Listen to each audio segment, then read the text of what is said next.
السلام علیکم.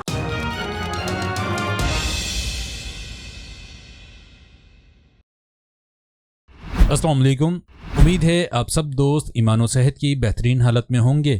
واپسی کر رہا ہوں دوبارہ اور معذرت چاہتا ہوں اور امید کرتا ہوں کہ آپ میں سے آپ کا حق ہے پوچھنا کہ کہاں تھے، کیوں نہیں بنا رہے تھے ویڈیوز. لیکن جب اس قسم کے سوالات ہوتے ہیں تو ایک احساس جرم، احساس تغافل، یہ سب چیزیں ہوتی ہیں اور اس کی وجہ سے دوبارہ گیپ آ جاتا ہے. تو میرا خیال ہے اس بار یہ سوالات نہ کیے جائیں. تو ایک ایگریمنٹ کر لیں کہ آپ یہ سوال نہیں کریں گے اور میں ویڈیوز بناتا رہوں گا. ایک چیز اور ہے کہ آنے والے دنوں میں آپ کو کچھ تبدیلیاں دیکھنے کو مل سکتی ہیں، اس لیے پیشگی بتا رہا ہوں تاکہ آپ کو حیرانی نہ ہو. اور ان تبدیلیوں کی ضرورت میری اپنی سستی کی وجہ سے پڑ رہی ہے. اس چینل پر ہمیشہ ملکی اور غیر ملکی حالات حاضرہ پر بات کی گئی ہے، جس میں سماجی، معاشی اور دفاعی امور شامل تھے. لیکن اب کچھ ویڈیوز ان ٹاپک سے ہٹ کر بھی پوسٹ کی جائیں گی اور ہو سکتا ہے آپ کو کچھ ویڈیوز کے تھمبنیلز عجیب سے بھی لگیں، لیکن میرا آپ سے وعدہ ہے معیار میں کمی نہیں آئے گی. اس کے علاوہ کچھ اور نئے تجربات کرنے ہیں، وہ آنے والی ویڈیوز میں آپ سے شیئر کروں گا. ویڈیوز کا باقاعدہ آغاز گزشتہ دنوں ہونے والی انتہائی گھٹیا ڈیولپمنٹ سے کرنا چاہوں گا.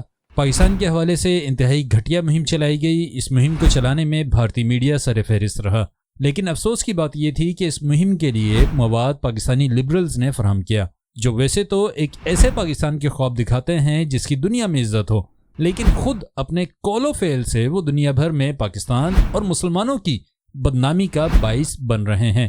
اور ویسے دیکھا جائے تو ان کا مطمع نظر بھی یہی ہے، کیونکہ ایسا کر کے ہی تو وہ ان طاقتوں کی نظروں میں آتے ہیں جنہیں اس وطن عزیز میں اپنے مخصوص ایجنڈے کو پروان چڑھانا ہے. ایک چیز اور اس کا ذکر کرنا ضروری ہے کہ گزشتہ دنوں سوشل میڈیا پر جس طرح لبرلز کی شامت آئی ہے اور جس طرح تمام مسلمان بالخصوص پاکستانی اور بھارتی مسلمز نے مل کر ان کا مقابلہ کیا ہے اور انہیں بھاگنے پر مجبور کیا ہے، وہ قابل تعریف ہے. یعنی عام دنوں میں ایک دوسرے کی ٹانگیں کھینچنے والے دین کے معاملے پر اکٹھے ہو گئے. الحمدللہ. قبر پر تالے والی تصویر شیئر کر کے عورت مارچ اور دیسی لبرلز کی جانب سے جو زہریلا پروپیگنڈا کیا گیا، اس کو سمجھنے کے لیے ضروری ہے کہ آپ کو معلوم ہو کہ یہ چیزیں کام کیسے کرتی ہیں. ہوا کچھ یوں کہ یہ تصویر سب سے پہلے فیس بک پر پوسٹ کی گئی تھی. وہاں سے یہ تصویر ایک لڑکے نے ٹویٹر پر شیئر کی. ٹویٹر پر اس کے فالوورز نہ ہونے کے برابر تھے، لیکن یہ تصویر ٹویٹر پر وائرل ہو گئی. جس لڑکے کو 50 لائک نہیں ملتے تھے، اس کی یہ پوسٹ ٹویٹر پر 3.5 لاکھ سے زیادہ لوگوں نے دیکھی. وہیں سے ملحد اور خود کو ایکس مسلم کہنے والے حارث نے یہ تصویر لے کر پوسٹ کی. لیکن ایسا ہوا ہے، ایک لیکھک ہے حارث سلطان صاحب، انہوں نے اس تصویر کو ٹویٹ کیا تھا اور پھر 3 سے 4 دنوں تک وائرل ہوتی رہی.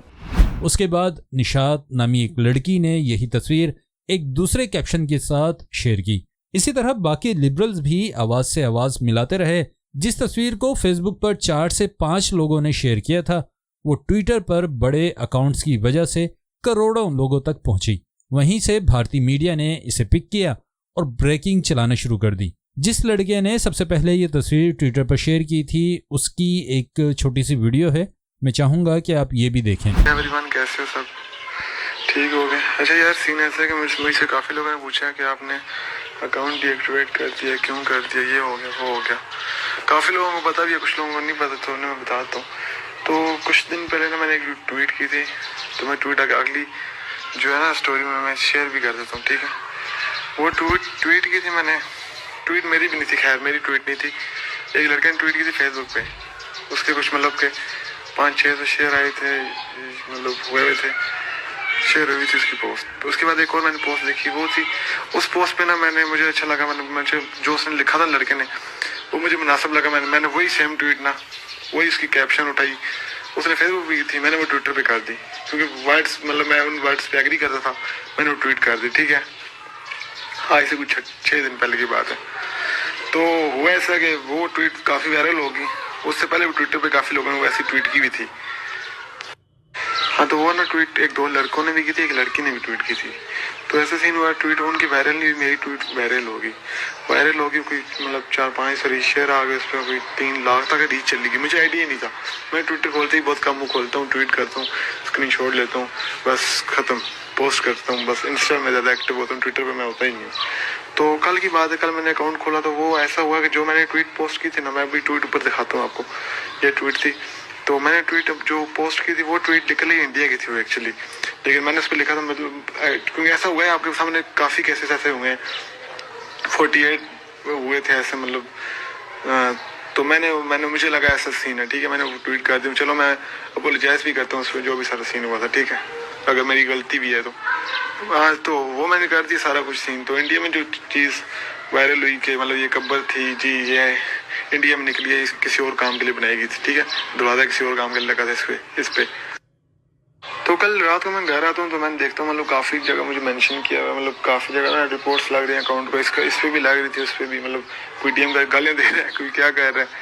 तो पहले तो मुझे मतलब लगा ये हो कह रहा है, मुझे समझ नहीं आई काफ़ी देर में, फिर मैंने रिसर्च की सब कुछ, मुझे लगा फिर मुझे पता चला कि यार ये जो थी ये पाकिस्तान की नहीं इंडिया की थी। तो इसीलिए कहा जाता है कि कोई भी तौहीन आमेज तस्वीर वीडियो देखकर उसे शेयर करने से परहेज करें, क्योंकि जितना आप शेयर करते हैं उतनी ही उसकी रीच बढ़ती है और वायरल होने की सूरत में बदतरीन प्रोपेगेंडा देखने को मिल सकता है। मज़े की बात यह है कि भारतीय मीडिया 2 दिन पहले तक इस खबर को चला रहा था और आज खुद अपनी ही खबरों को झूठा साबित करते हुए फैक्ट चेक कर रहा है। बेशर्मी की इंतहा यह है कि इनकी वेबसाइट्स और यूट्यूब चैनल्स पर वो झूठी खबर अभी भी मौजूद है। इसी तरह कुछ भारतीय चैनल्स ये कहते हुए पाए जाते हैं कि ये खबर तो झूठ निकली, लेकिन क्या माजी में इस तरह के वाकयात पेश नहीं आए? तो द रीजन बीइंग कि भाई ये वाली तो चलो खबर झूठी निकल गई, या ये वाली जो खबर है नीक्रोफीलिया की, तो चलो ये तो आपकी गलत निकल गई, लेकिन पहले भी पाकिस्तान में ऐसे इश्यूज आपके आ चुके हैं, ठीक है। इस हवाले से बताना चाहूंगा कि पाकिस्तान का शुमार उन ममालिक में होता है जहां 1% से भी कम यानी 0.01% इस किस्म के वाकयात पेश आते हैं। लेकिन क्या इनफरादी वाकयात पर किसी मुल्क किसी मजहब पर छाप लगाई जा सकती है? अगर भारतीयों का जवाब हाँ में है तो फिर उनके लिए अर्ज है कि फिर भारत में रहने वाले ना तो अपनी गौ माता को बख्शते हैं, ना ही बकरियों को, ना ही छिपकलियों को, ना ही आवारा कुत्तों को छोड़ते हैं, सबसे बढ़कर ना ही अपनी सगी बेटियों को छोड़ते हैं। अगर हर टॉपिक पर वीडियो बनाना शुरू कर दें तो मेरा ख्याल है पूरी एनिमल किंगडम में शायद ही किसी जानवर की नस्ल बचेगी जिसका भारतीयों की जानिब से रेप ना किया गया हो।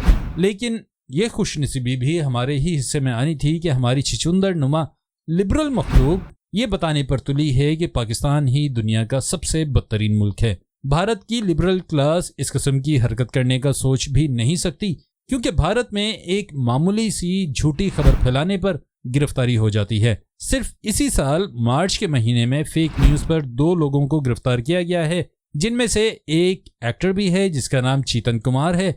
लेकिन पाकिस्तान में धड़ल्ले से फेक न्यूज़ फैलाई जा रही है और कोई पूछने वाला नहीं है। जिनका काम है कि पूछें, जब उनसे पूछा जाता है तो कहते हैं कि हमारे दायरे इख्तियार में नहीं है, FIA का काम है। सवाल ये पैदा होता है कि एक आम शहरी या आम सियासी वर्कर की गर्दन नापने के लिए तो आईने पाकिस्तान से 36 दफात निकाल ली जाती हैं, लेकिन निशात नामी लड़की जो इस्लामाबाद में रहती है, बच्चों को पढ़ाती है, वो कहती है कि कायदे आज़म मोहम्मद अली जिन्ना पेडो थे। सवाल ये है कि ये इस्लामाबाद पुलिस दफ़ा 500 कैसे भूल गई, जिसके मुताबिक किसी की हितक इज्जत और बेबुनियाद इल्ज़ाम तराशी पर कम से कम 2 साल कैद और जुर्माना है, जबकि ये किसी आम शख्सियत या आम शख्स के बारे में नहीं बल्कि कायदे आज़म के बारे में बकवास कर रही है। Pakistani authorities, cyber crime, FIA और पुलिस, इन सब के रवैये को देखने के बाद भारतीय मुसलमान भी ये कहने पर मजबूर हो गए कि इतना टैग करने के बाद तो इंडियन पुलिस भी कार्रवाई कर लेती है, गिरफ्तारी हो जाती है, लेकिन पाकिस्तानी पुलिस को कोई फर्क नहीं पड़ रहा। इसी तरह एक और फेमिनिस्ट जो कहती है कि पाकिस्तान दुनिया का वो मुल्क है जहां सबसे ज़्यादा फीमेल जेनिटल म्यूटिलेशंस के वाकयात होते हैं, इसको कोई पकड़ने वाला नहीं है। आपके सामने ये मैप मौजूद है जिसमें आप देख सकते हैं कि पाकिस्तान का शुमार उन ममालिक में होता है जहां ख़वातीन के जिनसी आज़ा की म्यूटिलेशंस के वाकयात 1% से भी कम हैं। आपकी समझ के लिए बता दूं कि फीमेल जेनिटल म्यूटिलेशन से मुराद ख़वातीन का खतना है। ये प्रैक्टिस खलीजी ममालिक, अफ्रीकी ममालिक में बहुत ज़्यादा है। पाकिस्तान में ये ना होने के बराबर है और हो सकता है आप में से भी कई पहली बार ये सुन रहे हों कि दुनिया में ऐसा भी होता है। ये भी इत्तेफाक है कि इस बार पहली बार ऐसा हो रहा है कि लंडे के लिबरल्स दुम दबाकर भागते हुए नजर आते हैं। निशात नामी चुड़ैल की जानिब से पहले अपना अकाउंट प्राइवेट किया गया और अब ये अकाउंट ही डिलीट कर दिया गया है। इसी तरह एक दूसरी चुड़ैल जिसका नाम किंजा है, वो भी अपना अकाउंट डिलीट कर चुकी है। लेकिन खुशकिस्मती से इसके अकाउंट की कुछ झलक आप अभी भी देख सकते हैं। इसकी एक ही ट्वीट देख लें जिसमें कुदरती निज़ाम तौलीद की तौहीन कर रही है, जबकि जिस अमल पर ये तनकीद कर रही है इसी वजह से ये धरती पर बोझ बनी हुई है। अगर उस मखसूस रात इसका बाप सो गया होता तो कम से कम आज पाकिस्तान में एक उबला हुआ आलू कम होता। इस वीडियो को देखने का शुक्रिया। अब आपका काम है कि आप इसे शेयर करें, क्योंकि जब इन्हें नेम एंड शेम किया जाएगा तभी अपनी हरकतों से बाज आएंगे। अब तक के लिए इतना ही था। वीडियो को लाइक और शेयर करें, चैनल सब्सक्राइब करें और बेल आइकन ज़रूर प्रेस कीजिएगा। मुझे अपनी दुआओं में याद रखें, अपना बहुत ख्याल रखें। अल्लाह हाफिज़।